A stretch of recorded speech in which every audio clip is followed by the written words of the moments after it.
much is known about the rake? This particular entity is rarely encountered. There is very little documentation available for describing it. This video is a compilation of what I was capable of gathering. There are a few well-known accounts regarding the rake. Unfortunately, we do not get to hear much other than these accounts and the little information they can offer us, but it is definitely a starting point for learning about the rake. We need to start somewhere, so here it is. Most of the following research was done in collaboration by a group of individuals with vested interests.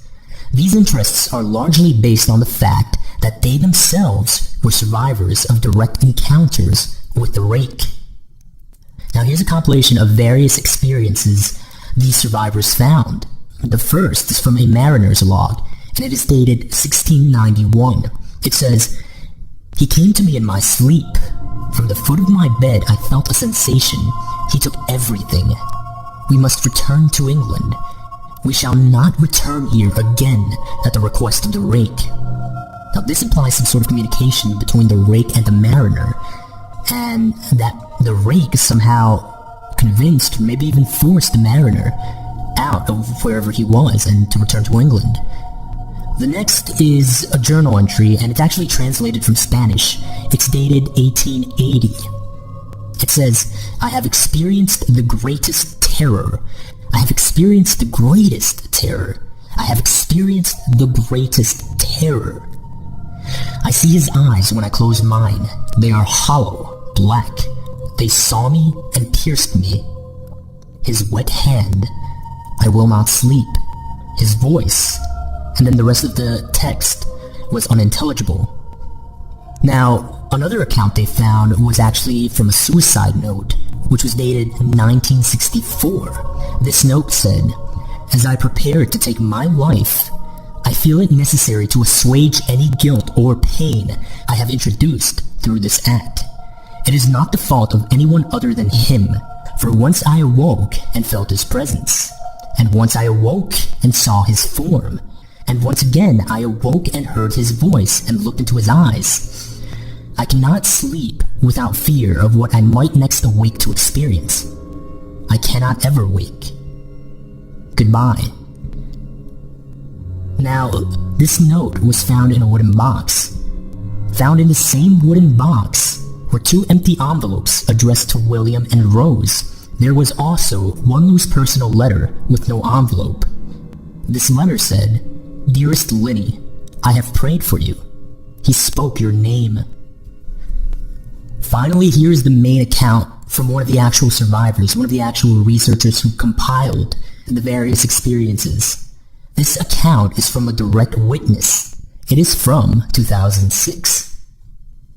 3 years ago, I had just returned from a trip from Niagara Falls with my family for the 4th of July. We were all very exhausted after a long day of driving, so my husband and I put the kids right to bed and called it a night. At about 4 a.m., I woke up thinking my husband had gotten up to use the restroom. I used the moment to steal back the sheets, only to wake him in the process. I apologized and told him I thought he got out of bed.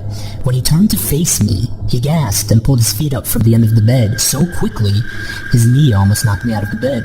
He then grabbed me and said nothing. After adjusting to the dark for a half second, I was able to see what caused this strange reaction. At the foot of the bed, sitting and facing away from us, there was what appeared to be a naked man, or a large hairless dog of some sort. Its body position was disturbing and unnatural, as if it had been hit by a car or something.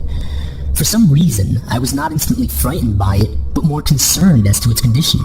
At this point, I was somewhat under the assumption that we were supposed to help him.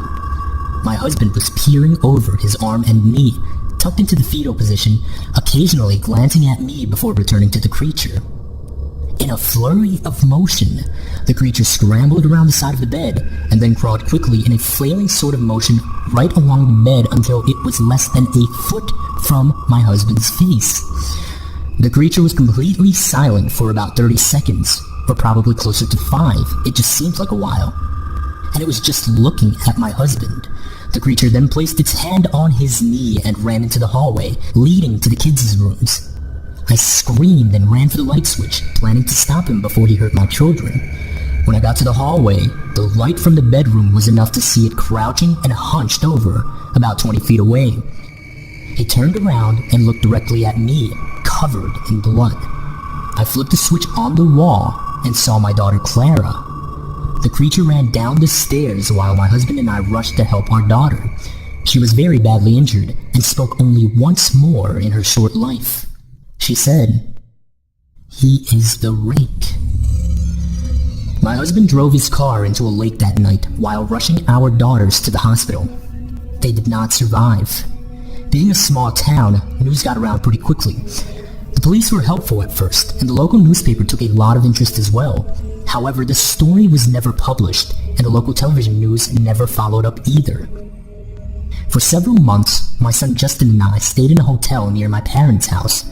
After we decided to return home, I began looking for answers myself.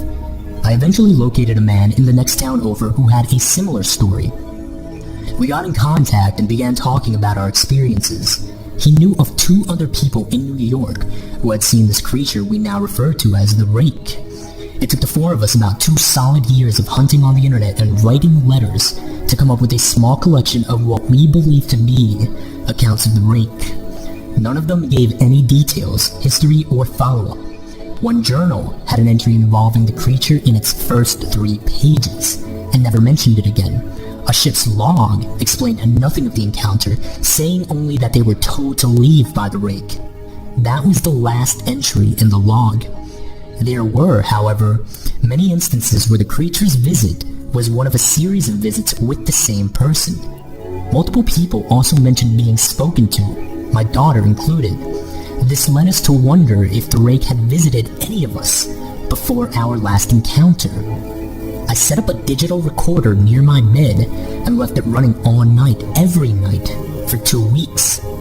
I would tediously scan through the sounds of me rolling around in my bed each day when I woke up. By the end of the 2nd week, I was quite used to the occasional sound of sleeping while blurring through the recording at 8 times the normal speed. Even so, this still took almost an hour every day. On the first day of the 3rd week, I thought I heard something different. What I found was a shrill voice. It was the rake. I can't listen to it long enough to even begin to transcribe it. I haven't let anyone listen to it yet. All I know is that I've heard it before, and I now believe that it spoke when it was sitting in front of my husband. I don't remember hearing anything at the time, but for some reason, the voice on the recorder immediately brings me back to that moment. The thoughts that must have gone through my daughter's head make me very upset. I have not seen the rake since he ruined my life, but I know that he has been in my room while I slept. I know and fear that one night I'll wake up to see him staring at me.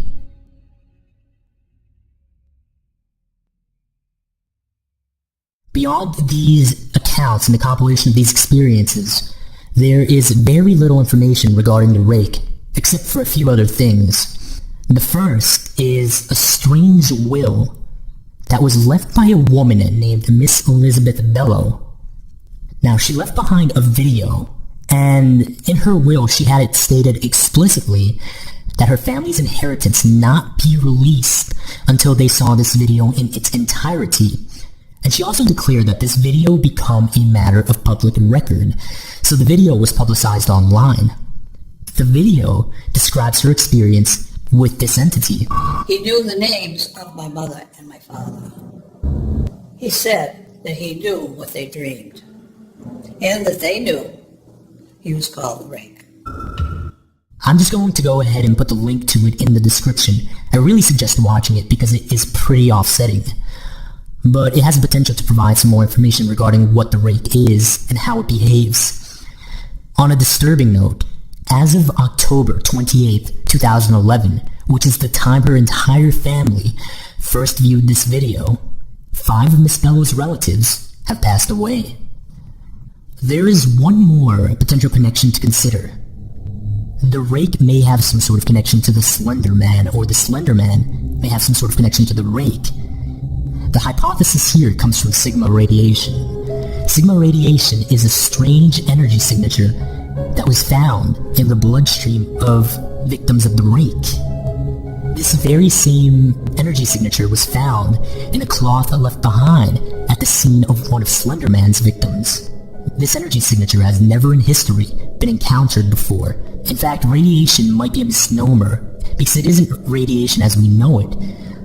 The people who labeled it simply needed to give this energy signature a label, so they called it Sigma radiation. Beyond this, there is not much known about this relationship or this connection between the Slenderman and the rake.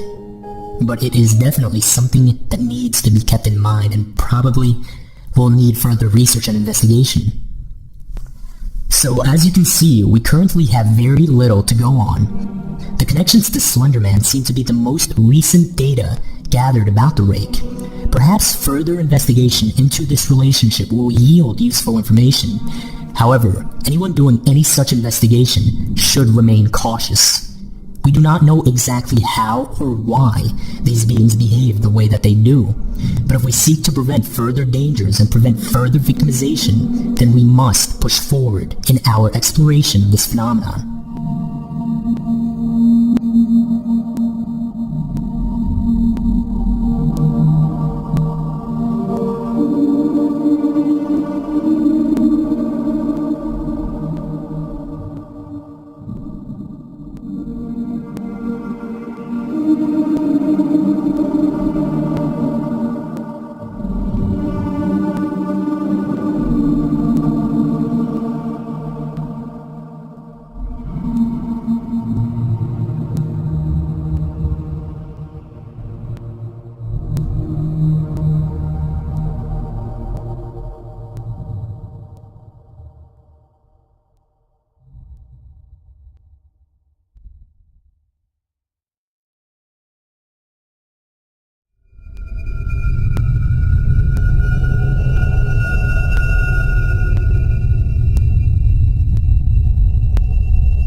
The accounts of a certain particular entity are some of the most disturbing reports one could ever examine. The encounters with this entity have dated back centuries and have been permanently pinned into various historical documents. Each culture or area that encountered this being had its own name for it. The operator, the tall man, even master. Today, it is most commonly known as Slenderman. In recent years, it's actually been a phenomenon that's been taking off, and it's been pretty viral. It's even gotten to the point where the legend has its own video game being developed for it. However, its presence in history is certainly undeniable. There are many recorded accounts documenting encounters with this entity. One such disturbing account, stemming from a German journal dating as early as 1702, writes, "My child, my Lars, he is gone, taken from his bed. The only thing that we found was a scrap of black clothing. It feels like cotton, but it is softer, thicker. Lars came into my bedroom yesterday, screaming at the top of his lungs that the angel is outside. I asked him what he was talking about, and he told me some nonsense fairy story about the tall one. He said he went into the groves by our village and found one of my cows dead, hanging from a tree. I thought nothing of it at first, but now he is gone. We must find Lars, and my family must leave before we are killed. I am sorry, my son. I should have listened. May God forgive me." Despite different cultures attributing different names to this being, all descriptions of it share some very common traits. The Slenderman is described as being a tall man. In many reported experiences, it is said to have the appearance of wearing a black suit and maybe even a tie. Now there's an important distinction to be drawn here. If this being indeed wears a suit, it can be concluded that it has an awareness and some sort of intelligence. However, if it does not, and it just seems to have the appearance of doing so, then it's hypothesized that it has a natural ability to merge in its surroundings, and in this case that would be with our society, our culture. It may be why this entity has even been evasive for so many centuries, despite an ever-evolving and ever-changing culture. It is also reported as having no eyes, no mouth, no hair, and no distinguishable facial features. Different reports describe it as ranging anywhere between 6 to 15 feet in height. Its behaviors vary from report to report. It has reportedly stalked victims in some cases for years. Psychological torture is a common tool this being employs, though any definite particular reason as to why it does what it does is anyone's best guess. The only general certainty that can be drawn from this entity's behavior is that it is malevolent. Now, there was actually an interesting list compiled which described potential traits of the Slenderman. This list was compiled after there were a number of burning buildings with unknown causes that had several deaths and a few surviving witnesses. Now, these traits are listed in a sort of chronological order, and this is what that list says. Slenderman will find interest in a victim for reasons unknown. It would then contact the victim, and if it is a child, it'll present itself as friendly. The adults he stalks have a common trait. They have all been through a terrible tragedy in their life, even if the tragedy was made by Slenderman directly. If the victim is an adult, it would stalk the victim for long amounts of time, causing what is known as slender sickness. Now, slender sickness causes massive paranoia, nosebleeds, nightmares, hallucinations appearing only to the sick person, and many other dangerous symptoms. Eventually, and this is where it gets disturbing, eventually it would abduct the victim into whatever nearby forest there may be, where they would be killed. In messy cases, it may remove evidence of its existence by causing fire of their home, place of work, or school. Now, here's one of the more recent findings about Slenderman, and this can get pretty disturbing. Slenderman uses, or is at least thought to use, what are called proxies. Now, these proxies, they're people that behave in really strange ways. Oftentimes it is described as if they behave in ways that make them appear as if they are possessed. It is a kind of psychosis. However, it is unknown whether this psychosis is simply them speaking for themselves, or if it is actually Slenderman pulling the strings. In its most generalized form, you can consider these proxies insane individuals that are apparently under its control or influence. Now, this is because these proxies tend to act based on what this entity might want or need. It's sort of like servants. Now, the idea is that these people do all the physical interaction for it. Quite significantly here is the idea that they might even destroy or even leave evidence for it.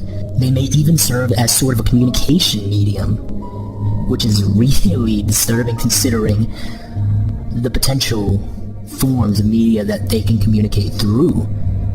Because this includes creating any sort of electronic media to communicate with whomever they might feel the need to. So it might be possible that there are videos or files out there with communication from it. This idea, it kind of brings you as close as possible to this, as directly as possible as you can get. One final point, you cannot choose to be a proxy. There are reports or accounts in which people have tried where they've wanted to, but it doesn't work that way. In short, it chooses you, you do not choose it. And that, I think, is probably one of the scariest aspects of this entire thing. Apparently there are organizations tracking it. However, not much is known about this, as one would suspect. In fact, it's even to the point where one of the organizations is literally just called the organization. It's been given aliases such as Optic Nerve, the Unknown Organization, the Bureau, and even the Anti-S-Walker Unit. But all in all, it's just an unnamed organization. One report states that there was an interview with a detective.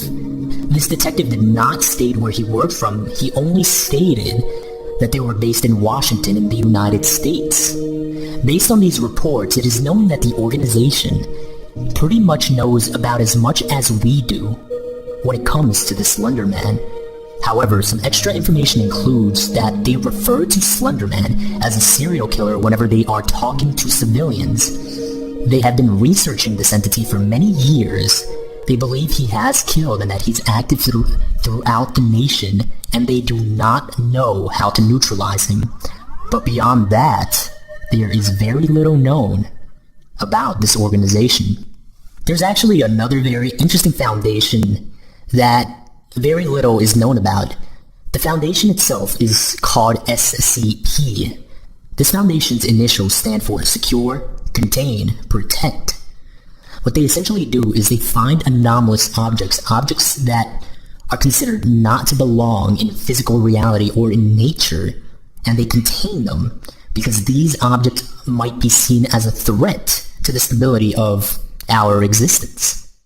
The items they contain are actually referred to as SCPs, and this foundation has actually contained an SCP that is often thought to be the Slenderman because of its nature and the way it works. This SCP is called SCP-582. Its alias is Bundle, and here's a description directly from the SCP archives.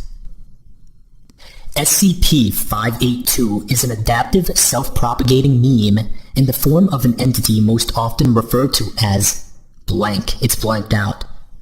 SCP-582's primary ability is passive reality modification.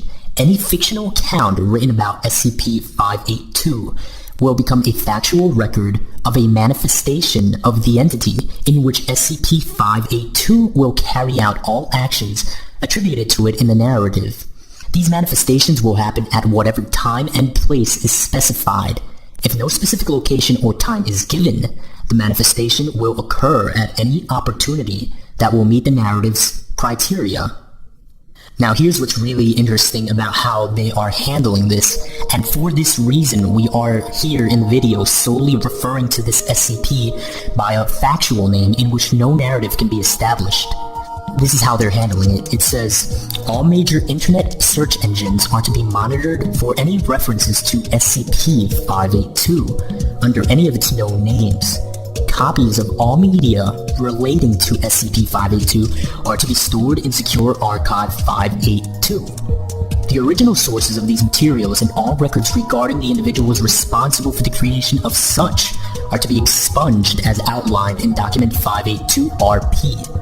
Now here are the specifics of how this relates to Slenderman. This SCP has been noted to share some abilities as Slenderman. For example, it appears or disappears at any place or at any time. But according to the SCP Foundation, Slenderman does not exist. And that's probably one of the more fascinating reasons. In the past decade, there have been increased reportings of encounters with the Slenderman. There is one interesting connection to note with another reported entity known as the Rake. Now, the Rake gives off what is known as sigma radiation. This is a type of energy signature that was unknown when it was first discovered, and it's still under investigation. This energy signature is not exactly radiation, but there was no other way to name it. It was something that was unknown. It was something new. And so sigma radiation was given as a way to label it and to identify it. This was found in the bloodstream of victims of the Rake. What's interesting here, and its connection to Slenderman, is that Slenderman, in one or two cases, maybe a few, left behind what was a sort of fabric, a piece of cloth. And this cloth gave off that very same energy signature. Now, more information will be compiled for a future summary video of what the Rake is. But because of all of this, it is thought that there is some relation between the Slenderman and the rake. There have even been mentions of a modern cult who worships the Slenderman, who see him as some sort of holy being and that his actions are a blessing. The Slenderman is certainly one of the most notorious entities in existence. Quite possibly the most disturbing aspect of investigating the Slenderman is the inexact nature of its origin. Its malevolent, mysterious nature is one that garners a lot of deserved attention. This is what we know so far. There is still much to learn. New information is acquired and new hypotheses posed as further investigation is done. However, the costs of the little we find out are great, for there have been a startling number of victims and disappearances in recent times. Yet all information is valuable, for if we do not know or understand how this entity operates, its motives, its purpose, how could we ever hope to escape it should we be misfortunate enough to encounter the Slenderman for ourselves?